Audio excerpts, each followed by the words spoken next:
ফার্মেসির দোকানদাররা চাইবে না এটা তুমি জানো, কারণ এই রেমেডিটা শুধু তোমার কাশি কাশা বন্ধ করবে না, বরং দামি ওষুধের থেকেও 10 গুণ বেশি কাজ করবে। না, এটা কোনো ওষুধ নয়, একেবারে ঘরোয়া, সহজ এবং শক্তিশালী প্রাকৃতিক উপায়। গলা শুকিয়ে যাচ্ছে, কাশি ছাড়ছে না, বাজারে সিরাপ ট্যাবলেট খেলেও যদি আরাম না পাওয়া যায়, তাহলে এই ছোট্ট পেঁয়াজ আর লেবুর মিশ্রণ তোমার জন্য একদম বেস্ট। এটা তোমার বুকে জমে থাকা কফ গলিয়ে ফেলে তোমাকে এমন একটা শান্তি এনে দিবে যা হয়তো আগে কখনোই অনুভব করো নাই।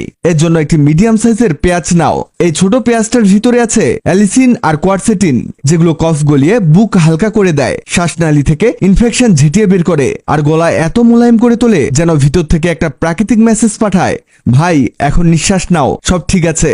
পেঁয়াজটাকে এখানে তোমার কুচি কুচি করে কেটে নিতে হবে। এই যে দেখো, এই পরিমাণ পেঁয়াজ আমরা নিয়েছি। আরেকটা প্রাকৃতিক মেডিসিন দেখাই, আর সেটা হলো রসুন। এই ছোট রসুনের কোয়াগুলো ভাব দেখায় না, কিন্তু শরীরের ভিতরে বারুদের মতো কাজ করে, ইনফেকশন বের করে দেয়, রক্ত পরিষ্কার করে, রক্তচাপ ঠিক রাখে, আর কাশি এমন ভাবে কমায় তুমি নিজেই ভাববা এটা আমি আগে জানতাম না কেন।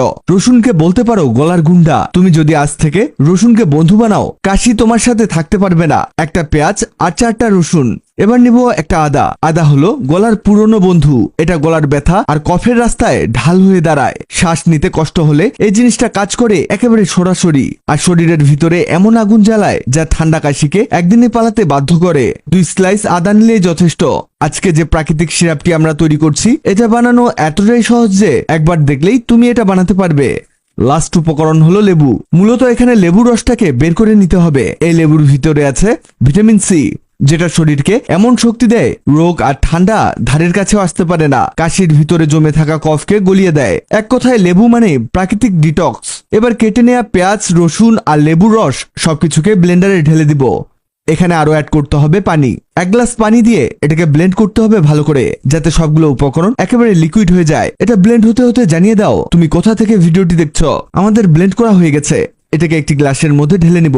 এটা প্রচন্ড রকমের ঝাঁঝালো হয়েছে। এই ঝাঁঝালো কমাতে চাইলে তুমি এতে অ্যাড করতে পারো মধু। মধু হলো প্রাকৃতিক অ্যান্টিবায়োটিক। কাশির সময় এটা গলার দেয়ালে বসে থাকে পাহারাদারের মতো।